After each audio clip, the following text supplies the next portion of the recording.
think some of you know, Marie Brown went to Iraq in 1998, and she went with a group, the Challenge to Genocide, and I just want to read something in Marie's own words. When they came back, they put a book together with some of the people who went on that trip. So Marie says, when I retired from the counseling clinic in Brooklyn Center in December 1997, I never dreamed that I would soon be carrying 140 pounds of medicine into Iraq in opposition to my own government's policy. However, when I learned that 4,500 children under the age of 5 were dying each month from hunger and disease, and that the 8-year-old United Nations economic sanctions against Iraq were threatening famine for 4 million people, 1/5 of the population, I was appalled and knew that I had to do something.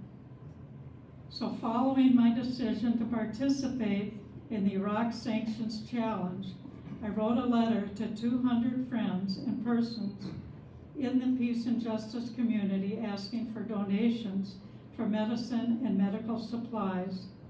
The response was overwhelming. I'm sure many of you have gotten a request from Marie. So the response was overwhelming. I received over $5,500 and an outpouring of moral support. The many supportive messages I received included the following: we all await your report on conditions in Iraq. You go with our blessing. And P.S., a letter to President Clinton is in the mail. So I think many of you know that Marie came back and didn't give just one report, but gave hundreds of reports all over the state and reached thousands of people. And through that trip, I believe she met Sami Rasouli and formed a lifelong friendship with Sami. And so I'd like to call up Sami to say a few words.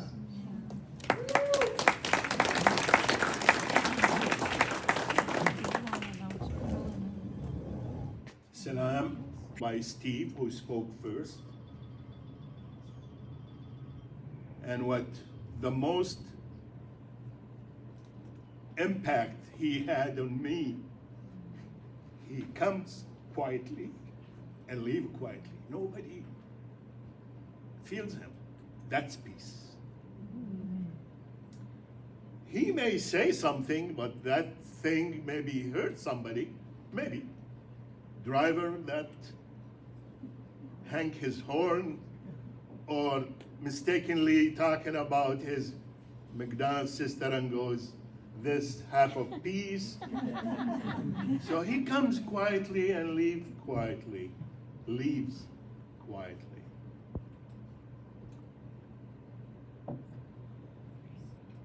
Marie Brown and John Brown, God bless their souls. They are fantastic couple, always on the run.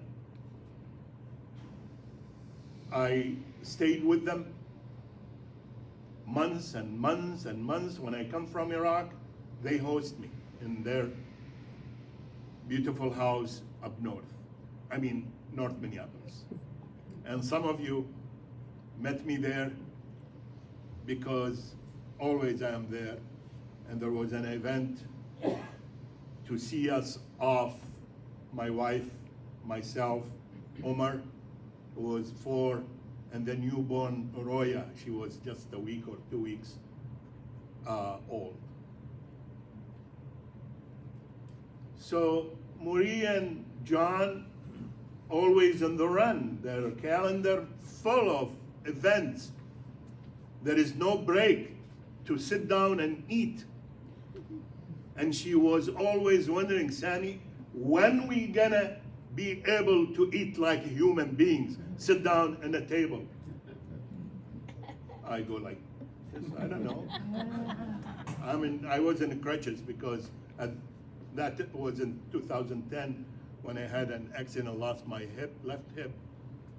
And I had an operation where Christine Steve's wife, Christine here, who stayed the whole night with me during that operation at St. Mary's Hospital for a hip replacement.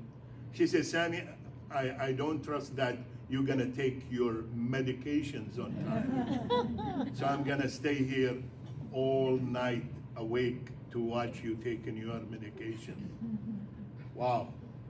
Peace, and what do you call her if her husband is a piece? 2 pieces, I think. Anyway, I want to, Biden here? Biden is not here. I wish he's here.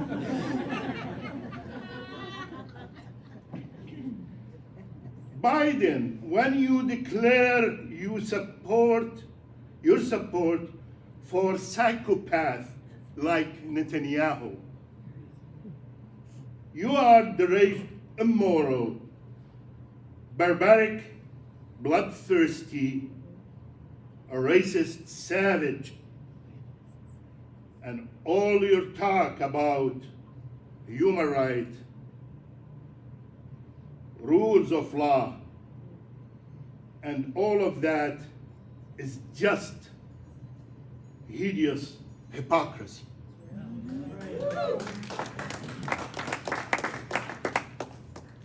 Since I moved to this country back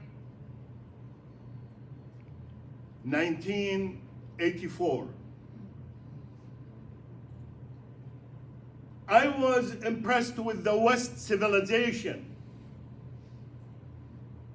And during that time when I came here, Saddam was ruling Iraq. And I heard him once, he said, addressing Iraqis, if you're not with me, you're against me. So, okay, hold on, I'm not with you, I'm leaving. So I tried my best and took the plane and came soaring the sky in a big jet to the US, the West, the leader of the West. Since I moved to the West,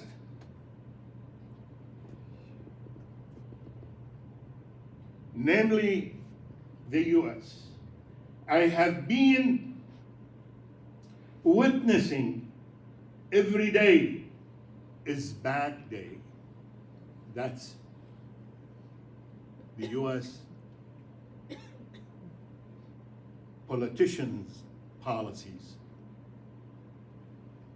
not the people. The culture, I enhanced my personality, my growth in the US, because I lived my first half of my life in a Muslim country where I learned about unity.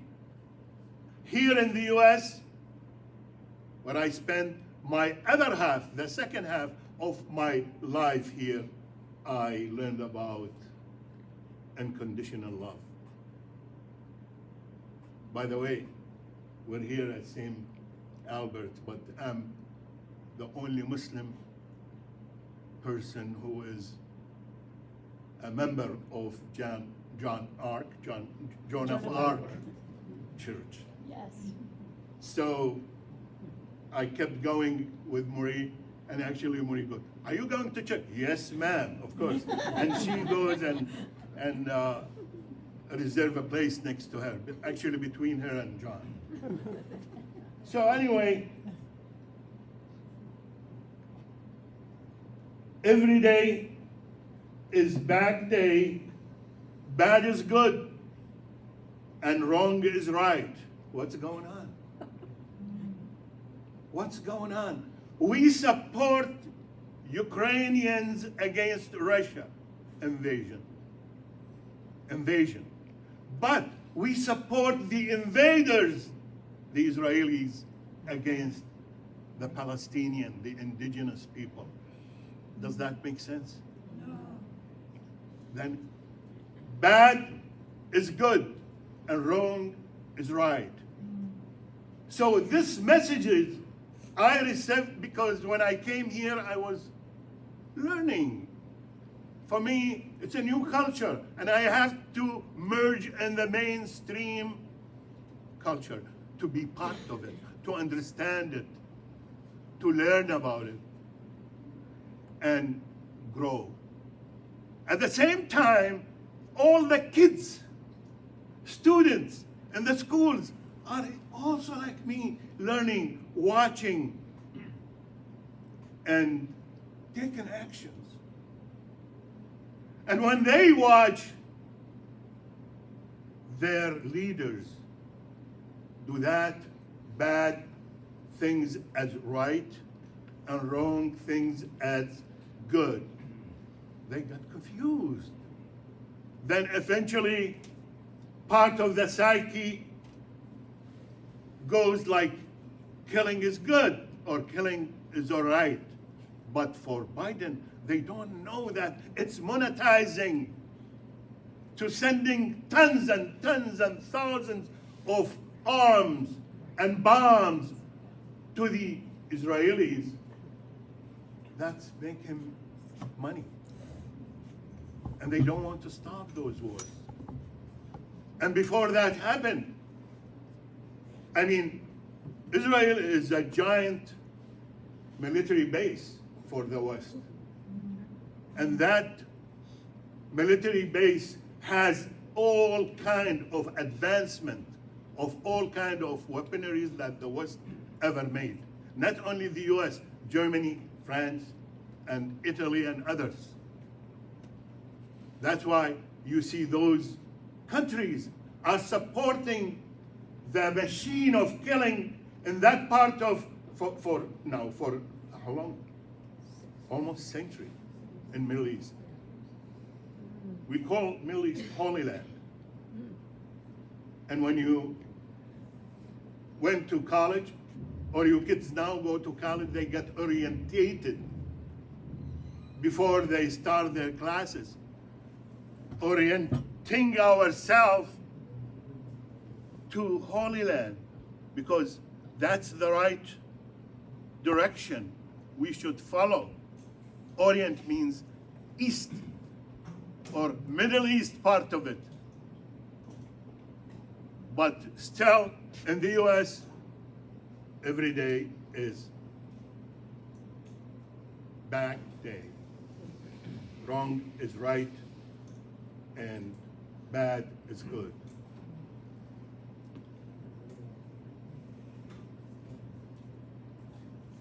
President Biden and your cronies, you are the last people in the world to tell everybody else on this earth about logic, reason, and sense.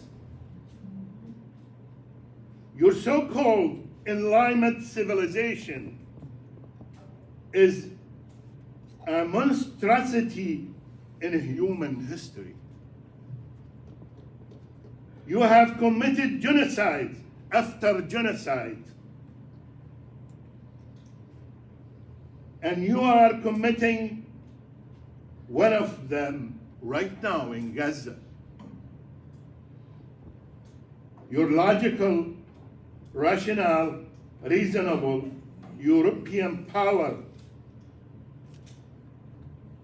has killed the indigenous people, 60 million indigenous people of this land. So I am like preaching the audience, and I apologize for that. But this is a reminder why our kids kill themselves in school. Why? Because they are messed up, their psyche is messed up by our actions, leader actions. And I keep talking about it because this is important. I'm having concern about my kids when they go to school. It might happen.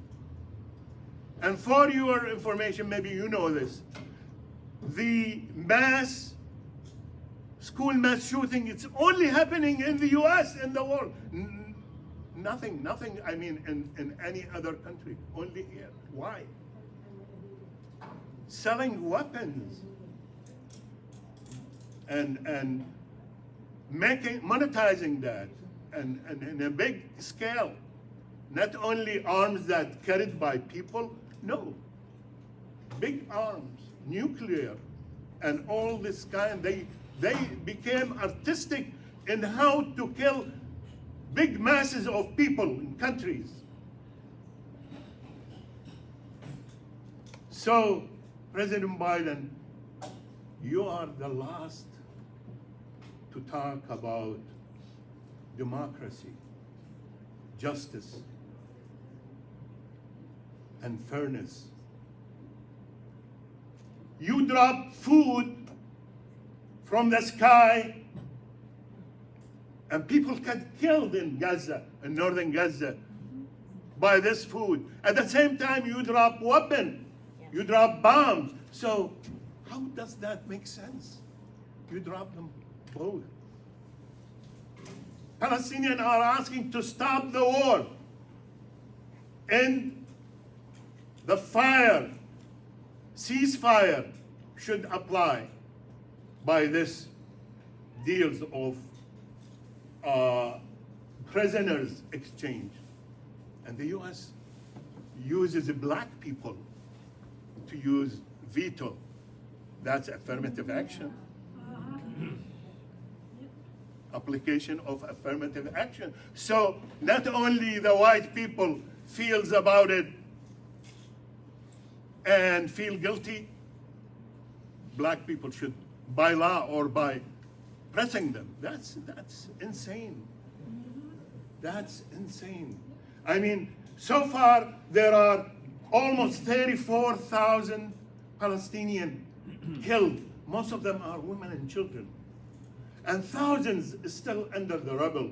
Israelis, the IDF, don't allow them to go and get them because they keep shooting at them. And more than 76,000 Palestinians got injured. And also, Israelis, soldiers got killed and injured by thousands. Maybe not killed, but injured. They estimate about 5,000 to 7,000 got disabled. And Netanyahu, the psychopath, is still shooting and bombing the Palestinians every single day, an average of 100 to 150 Palestinians got killed every day, and double of that, people got injured. Now, I just heard, since Iran sending rockets to Israel last Saturday, that number of killing of Palestinians in Gaza went down a little bit. Why? Because the Israeli war jets are in alert, and they are watching other sides of their borders. Anyway, second paper. Second paper, it's that long, but it's a poem for Gaza.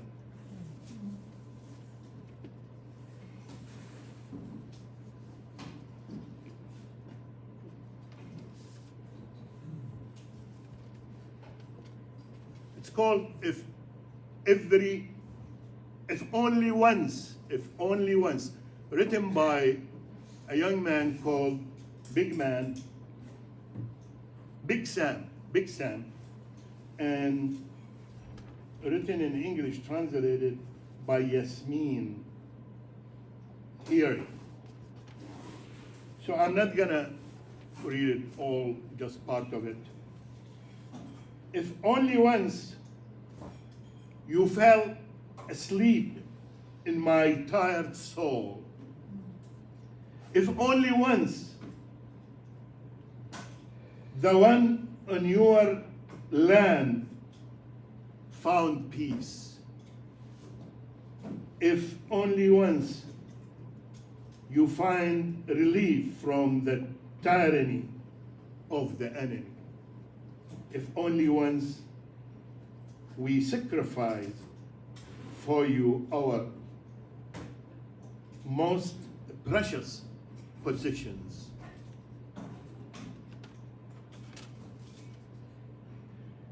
You are and will always be my Gaza, my moon. They have taken from you ribs, and I remain to mourn the sorrow in my heart. Perhaps if tears were precious, you would be granted the soul. That shed tears of your suffering and prolonged justice against you. O tear, I feel a string in my eye, O mother of tears, when you depart. The dawn breaks like a murder.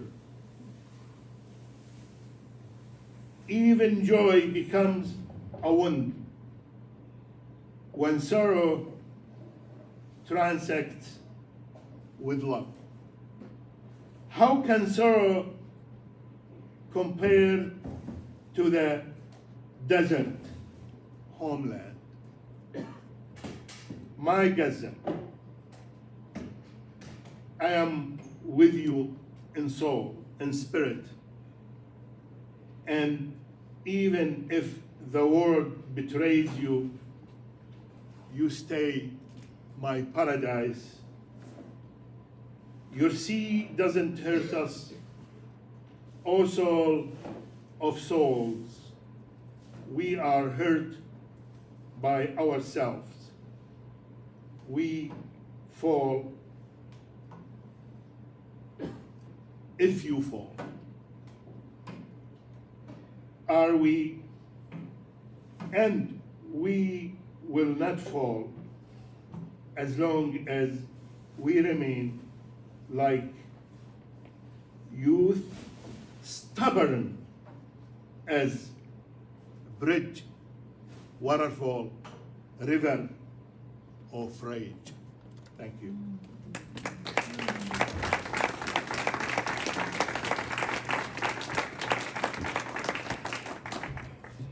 So I don't know if Roger and Joni, you want to come up and sing a song? And while they're singing, we're going to pass the basket. I think you know that Congress is trying to pass another bill to send billions of dollars to Ukraine and Israel and Taiwan. And so we're just asking if anyone can give a little bit to WAMM to help pay for our ongoing events. And so then after Roger and Joe sing, we'd like to call up Dave from Vets for Peace.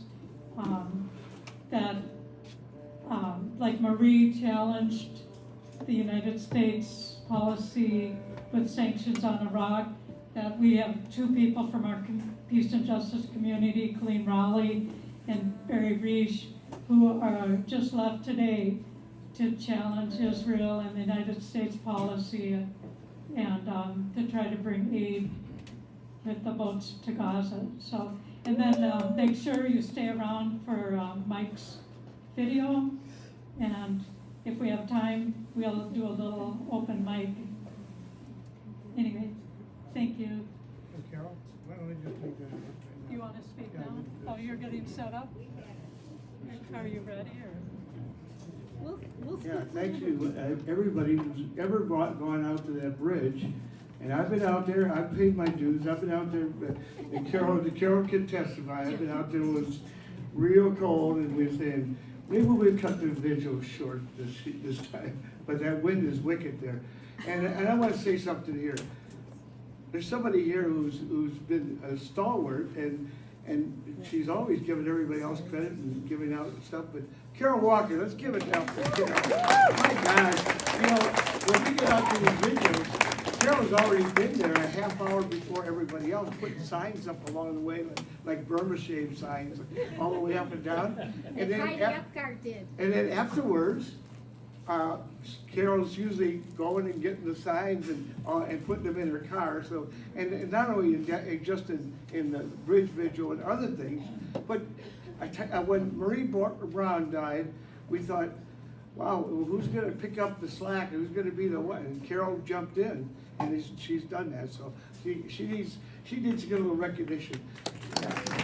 And Colleen Rowley, many of you know who Colleen Rowley is, the FBI whistleblower, and she and Barry Reich from our Best for Peace chapter are on flight to Istanbul as we speak, and they're going to meet the flotilla there with tons of food and medical supplies for Gaza, and a lot of notable people are on that boat. So you, keep them in your prayers. Medea Benjamin, Ann Wright, a lot of really wonderful peace and justice workers. So we want those people to come back. And when we come back, we'll have a get together with Colleen and Barry. We'll talk about their experience. And hopefully they come back, and hopefully they'll have a meaningful experience. But you just can't trust these Israelis. You cannot trust this government. So we just keep our fingers crossed, keep them in our hope.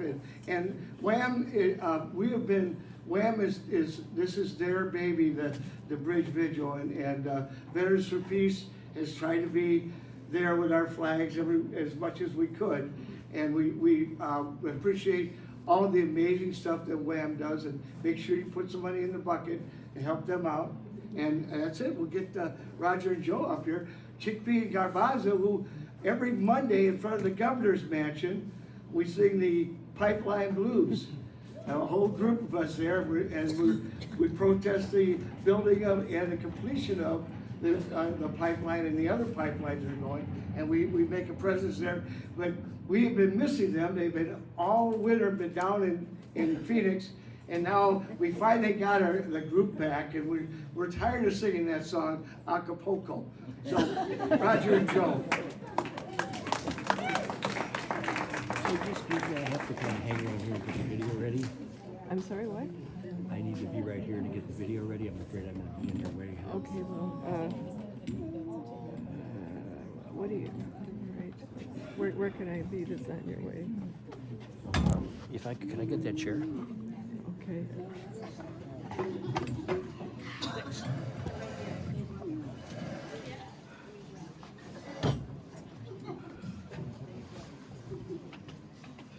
Okay. I really want help with this song. Can I, Yeah. okay, we're not going to do, today we're not going to do pipeline blues. You'll have to come to the governor's mansion on Monday for that. Yeah. What time? What time? Is it 4 to 5. now? 4 to 5. 4 to 5. 4 to 5. In the real symbolic governor's mansion, not in Cliff. On Summit. On Summit. It's on Summit, yeah. It's not where he's actually living right now. 4 o'clock, Monday. So, I think this song is a metaphor for what we've been doing at the bridge for 25 years.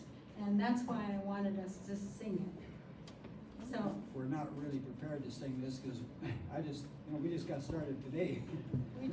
we just started learning it, so we're learning it together. The chorus goes as follows. We are the boat, we are the sea. I sail in you, you sail in me. And I hope I can do this without crying. So repeat after me. We are the boat, we are the sea.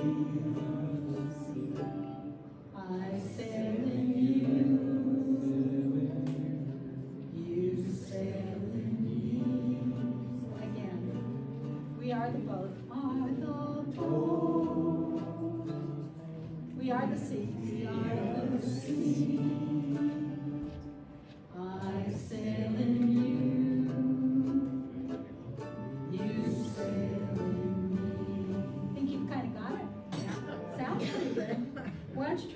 yourselves. We are the boat.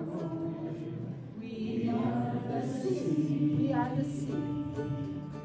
I sail in you.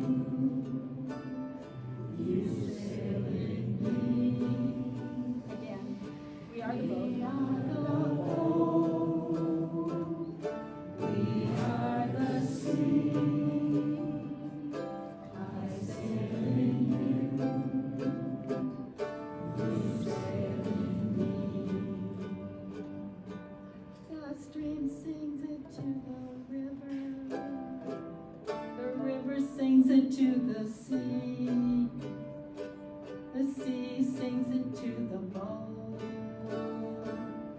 that carries you to me and me. We are the boat. We are the boat. We are the sea. We are the sea. I sail in you. You sail in me. We are the boat. We are the sea. I sail in you. You sail in me. The boat that we are sailing in was built by many hands. The seas that we are sailing in touches every sand. We are the boat. We are the boat. We are the sea. I sail in you. You sail in me. We are the boat. We are the sea. I sail in you. You sail in me. The 25 years have been long and hard, and yet we're sailing still. And with a song to help us pull together, if only we will. We are the boat. We are the sea. I sail in you. You sail in me. We are the boat. We are the sea. I sail in you. You sail in me. So with our hopes we set the sails to kiss the wind once more. And with our hearts we chart the waters, never sailed before. We are the boat. We are the sea. I sail in you. You sail in me. We are the boat. We are the sea. I sail in you. You sail in me. One more time. We are the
another one of the original, or people from the early years. Here's Carol to read a poem. Thank you. Right here. This is a poem honoring Marv Davidoff, also an original in many senses.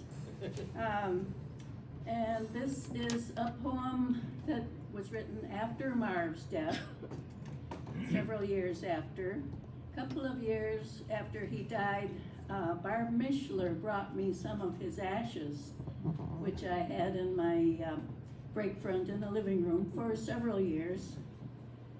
But in June 2020, I decided to do a little bit of a ritual and went to the Mississippi River. And the poem is called Marv's Ashes, June 2020. By the bank of the river I lay you down, at least I try to, scritching dry fingers in the cremains. You already knew ashes at Anniston, the smell of burning. You don't belong in a box.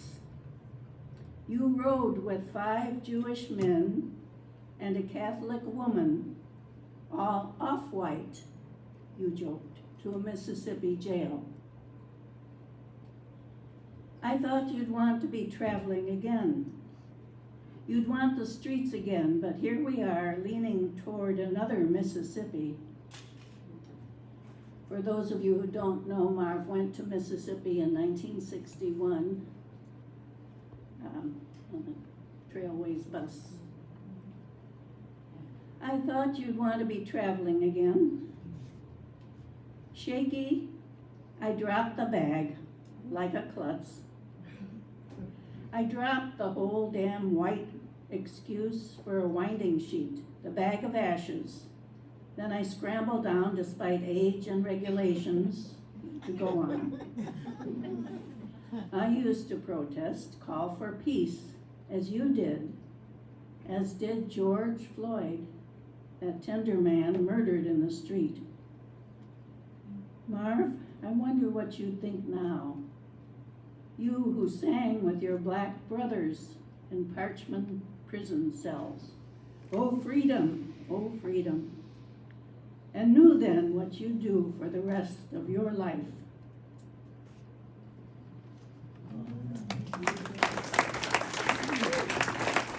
And one of the people who has been there from the very beginning and is still there is Steve Clemens. So I'd like to call Steve up to say a few words.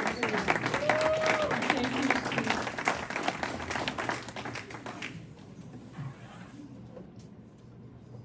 Thank you, Carol.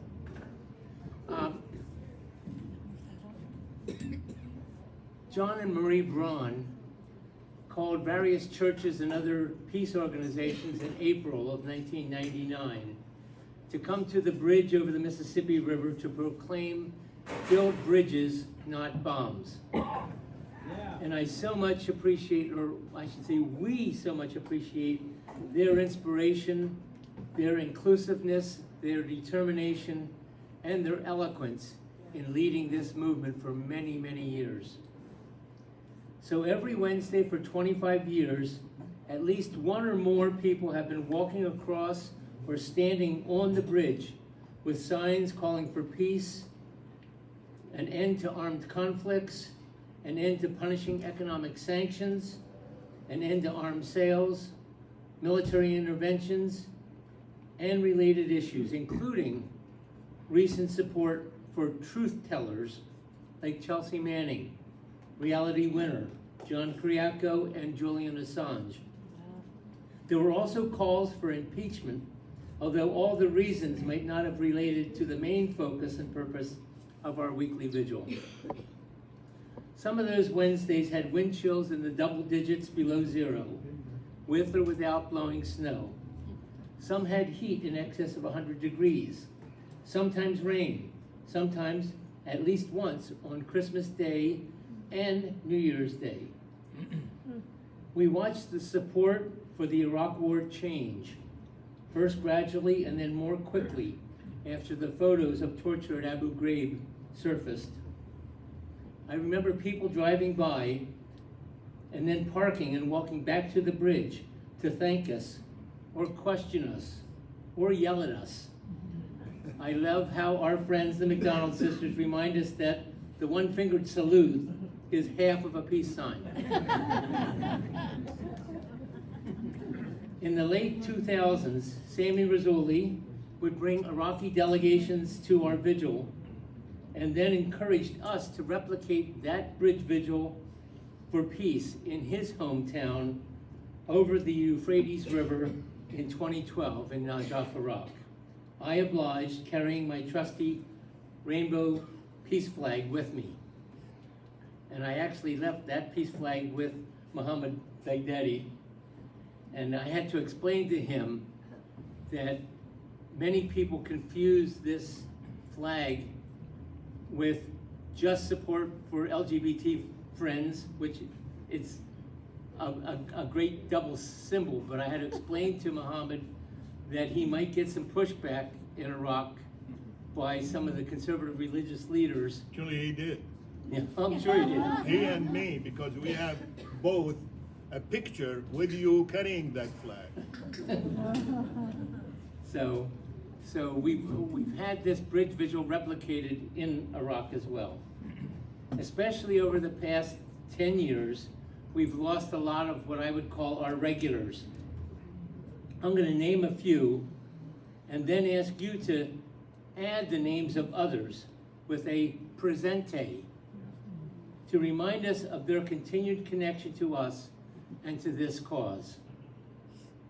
So John and Marie Braun, presente. Elmer, a Holocaust survivor in his 90s, and his wife, presente. A blind Ralph Hildendorf, presente. Hilda?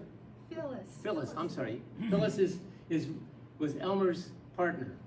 And she, in her 90s, came, and when she passed, Elmer still came by himself from White Bear Lake. Almost every week, would stand by the post close to me. He would come out on Mondays to White Bear Lake and on Wednesdays to the bridge.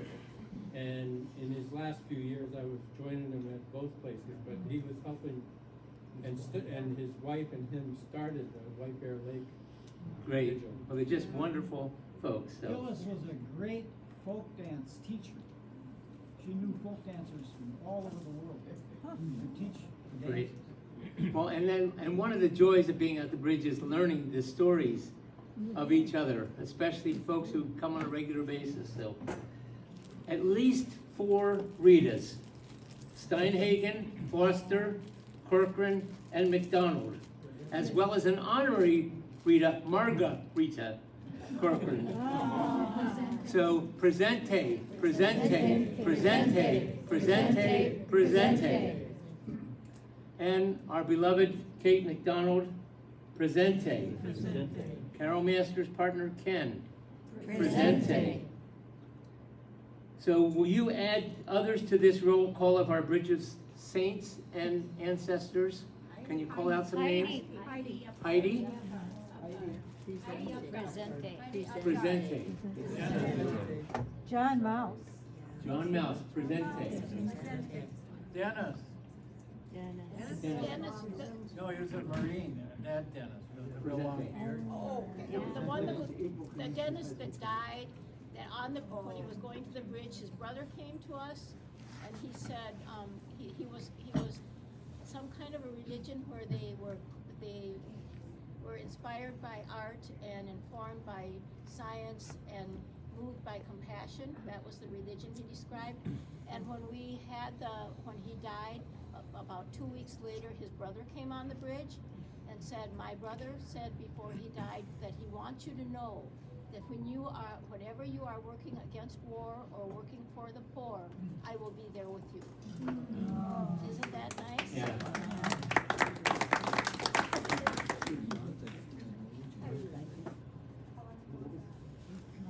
Steve Schwartz. Steve Schwartz. April Clemens' husband. Jim Knudsen, presente.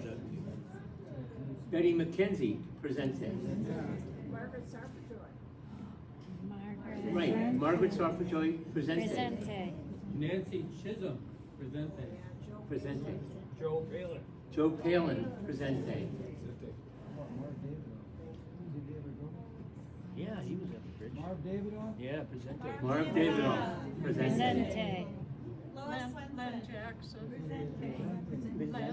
Len Jackson, presente. Wayne Whitman. Wayne Whitman, presente. Heidi, we mentioned, yes, presente.